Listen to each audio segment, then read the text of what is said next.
डर सबको लगता है। अरे चल ना यार, तेरा वो कुलधरा गांव में नाइट आउट वाला प्लान तो एकदम फुस हो गया।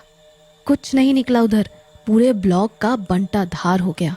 वो तो शुक्र है हम लोग थोड़ा जुगाड़ से गए थे, आर्टिफिशियल सीन क्रिएट किए, तब जाकर व्यूज आए वीडियो पर। तुम लोग भी ऐसे ही किसी की सुनी सुनाई बातों पर आ जाते हो। अगली बार जिधर भी वीडियो के लिए जाना होगा ना, पहले अच्छे से इन्फॉर्मेशन निकाल लेना। अजीब बात है यार। वैसे आधी दुनिया भूत प्रेत और आत्माओं से डरती है, लेकिन हम जो कैमरा लेकर भूत ढूंढ रहे हैं, हमें कोई एक भी भूत दिखाई नहीं देता।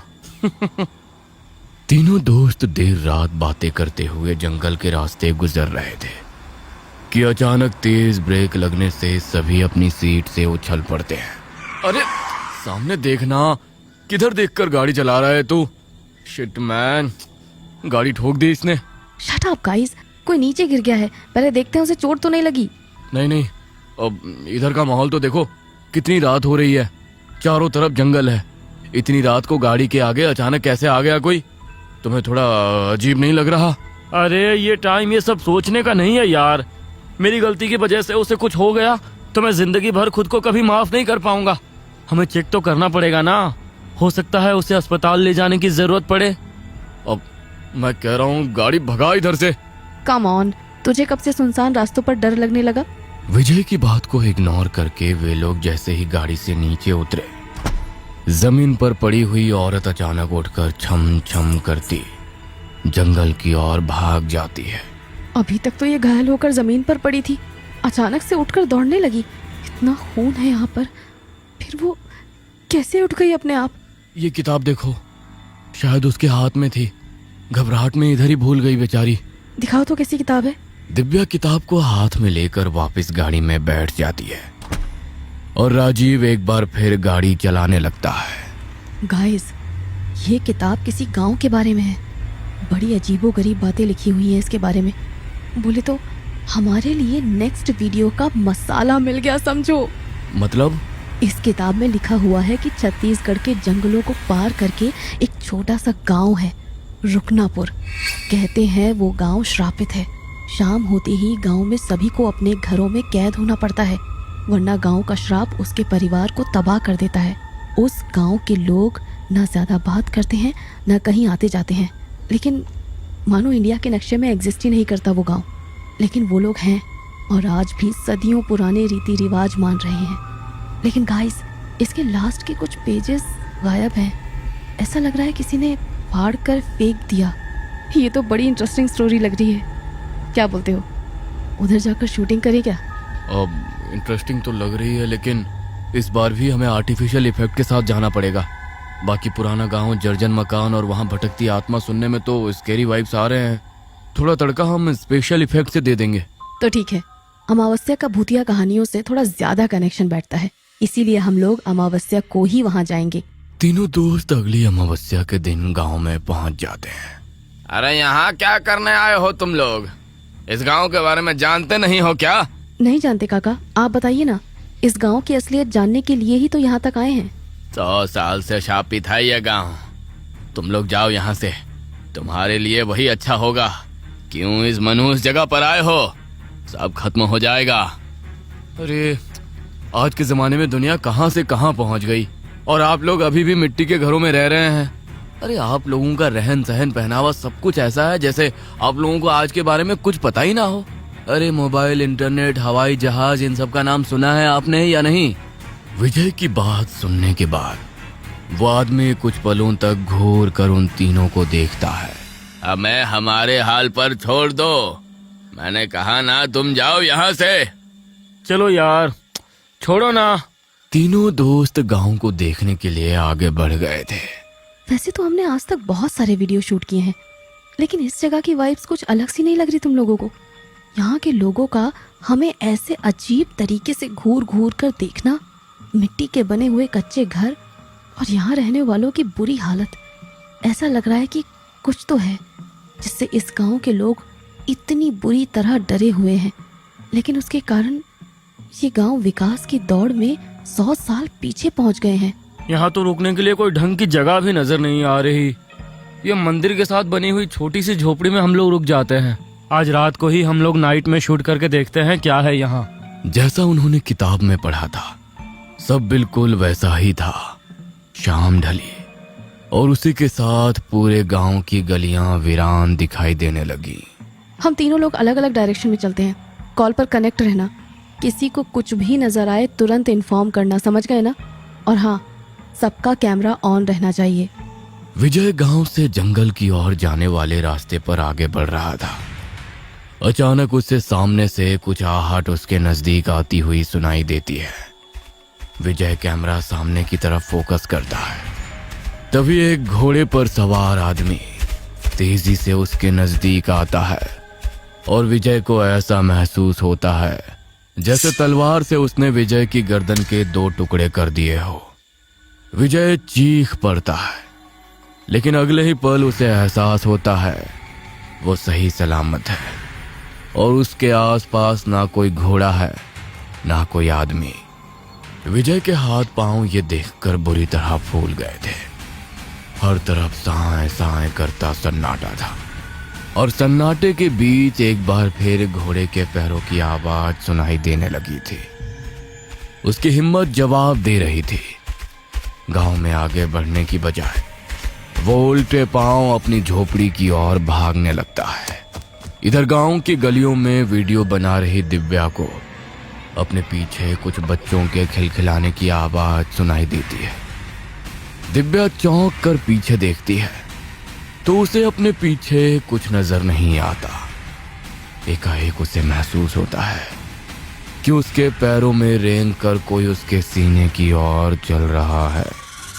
दिव्या अपने पैरों की ओर देखती है तो कई सारे छोटे छोटे बच्चे किसी जानवर की तरह रेंगते हुए उसके शरीर के ऊपर चढ़ रहे थे। उनमें से एक बच्चा उसकी गर्दन पर चढ़कर खंजर से उसके गले पर वार करता है, जिसके कारण दर्द से उसकी चीख निकल जाती है। अगले ही पल दिव्या को एहसास होता है कि जो कुछ उसने भी अपनी आंखों से देखा वो शायद सच नहीं था, क्योंकि दिव्या के गले पर खंजर का कोई निशान नहीं था। ना कहीं खून था ना बच्चे। दिव्या बहुत परेशान नजर आ रही थी। जो उसने महसूस किया था उसे वो दोबारा नहीं महसूस करना चाहती थी, लेकिन अपने आसपास से उसे बच्चों के खिलखिलाने की आवाजें अभी भी सुनाई पड़ रही थी। घबराकर दिव्या भी दौड़ते हुए अपनी झोपड़ी की तरफ आ जाती है। झोपड़ी में पहुंचकर, क्या हुआ? तुम्हें भी कुछ महसूस हुआ क्या? हाँ, तुमने वीडियो बनाया ना, वरना इतना रिस्क लेना बेकार माना जाएगा। दिव्या और विजय एक दूसरे को अपने हॉन्टेड एक्सपीरियंस के बारे में बताते हैं और फिर कैमरे की रिकॉर्डिंग चेक करने लगते हैं, लेकिन वो दोनों ये देखकर हैरान रह जाते हैं कि कैमरे में कुछ भी रिकॉर्ड नहीं हुआ था। तभी विकास भी वापस लौट जाता है। अरे तुम लोग ऐसे क्यों दौड़ रहे थे? क्या बात है, ठीक हो ना तुम दोनों? ये चेहरे पर 12 क्यों बजे हैं? राजीव की बात सुनकर वे दोनों सारी कहानी विकास को सुना देते हैं। कैमरा दिखाओ। अगर ये सब तुम्हारे साथ हुआ है तो कैमरे में जरूर रिकॉर्ड हुआ होगा। राजीव कैमरा लेकर रिकॉर्डिंग चेक कर रहा था कि अचानक उसे वीडियो में दिव्या के आसपास एक रोशनी सी नजर आती है, जो देखते ही देखते कई सारी रोशनी में बढ़ जाती है और एकाएक स्क्रीन पर डरावना चेहरा उभरता है, जो स्क्रीन की ओर तेजी से आता है और फिर गायब हो जाता है। क्या बात कर रहे हो तुम लोग? तुम तो बोल रहे थे इसमें कोई वीडियो रिकॉर्ड नहीं हुआ। मैंने खुद अपनी आंखों से इसमें वीडियो देखा है। अच्छा, दिखाओ कहाँ है? राजीव दिव्या और विजय को वीडियो दिखाता है तो अब कैमरे में कोई वीडियो नजर नहीं आता। क्या चल रहा है यहाँ? ये किसी इंसान का काम हो सकता है क्या? इंसान होता तो वीडियो में रिकॉर्ड नहीं होता। अचानक वीडियो का गायब हो जाना, उन लोगों का हमें दिखाई देना और फिर सब कुछ धुएं की तरह नजर से छू हो जाना। क्या भूल भुलैया यार, कुछ समझ ही नहीं आ रहा। मुझे लग रहा है अपने को कंटेंट मिल गया है। इसी को नमक मिर्च लगाकर स्टोरी कंप्लीट कर लेंगे हम। अब निकलते हैं हम लोग यहाँ से सुबह। क्या जरूरत पचड़े में पड़ने की। You are right. कल शाम होने से पहले ही निकल जाएंगे। अब एक भी रात नहीं बितानी है यहाँ। तीनों दोस्त सोने के लिए चले गए थे। यहाँ इतना अंधेरा क्यों है? मॉम, डैड, आदित्य, कहाँ हो तुम लोग? ये कैसी स्मेल आ रही है? दिव्या सबको पुकारते हुए बैकयार्ड तक जा पहुंची थी। अपना मोबाइल निकालकर वो टॉर्च ऑन करती है तो देखती है कि पंछियों को देने वाला पानी का बर्तन खून से भरा हुआ है और उसके चारों ओर पक्षी मरे हुए पड़े हैं। वहां का नजारा देखकर दिव्या चीखते हुए अंदर की ओर भागती है। अचानक वो फर्श पर पड़े किसी भारी चीज से टकरा जाती है। वो टॉर्च से नीचे देखती है तो वहां उसे उसका भाई आदित्य की लाश नजर आती है। अगले ही पल दिव्या खुद को वापस उसी झोपड़ी में पाती है। ये क्या देखा मैंने? ये कैसा सपना था? मुझे बहुत डर लग रहा है। शायद यहाँ आना ही नहीं चाहिए था। दिव्या अपना फोन उठाती है और घर पर फोन डायल कर देती है, लेकिन उसके मोबाइल में कोई नेटवर्क ही नजर नहीं आ रहा था। दिव्या बुरी तरह घबरा रही थी। वो झोपड़ी में सो रहे विजय को जगाने जाती है। राजीव उठो, मुझे बहुत घबराहट हो रही है। बहुत डरावना सपना देखा मैंने, कुछ समझ नहीं आ रहा है। प्लीज अपना फोन दे सकते हो? राजीव अपना फोन उठाकर नंबर डायल करता है, लेकिन उसके फोन में भी कोई सिग्नल नहीं दिखाई दे रहा था। मेरे फोन में भी कोई नेटवर्क नहीं है। और ये विजय कहाँ गया, तुझे पता है क्या? दूसरे कमरे से कुछ आवाज सुनाई दे रही है। आधी रात को वहाँ क्या कर रहा है वो? राजीव और दिव्या बाहर वाले कमरे में जाकर देखते हैं कि खिड़की के पास खड़ा हुआ विजय अकेले में कुछ बड़बड़ा रहा है। विजय, अरे यहाँ क्यों खड़ा है इतनी रात को? ठीक तो है ना तू? मेरी माँ मुझे बुला रही है यार। अभी आई थी, मुझसे बात कर रही थी, फिर अचानक गायब हो गई। कह रही थी मुझे अपने साथ ले जाएगी। अरे इसे क्या हो गया यार? इसकी माँ तो मर चुकी है, वो कैसे आ सकती है? इसे अंदर लेकर चलो, अकेले छोड़ना सही नहीं है। राजीव और दिव्या उसे लेकर अंदर आते हैं और बिस्तर पर लिटा देते हैं। कुछ देर बाद अचानक विजय फिर से उठता है और दौड़ते हुए जाकर सीधा दरवाजा खोल देता है। कमरे से बाहर निकल जाता है।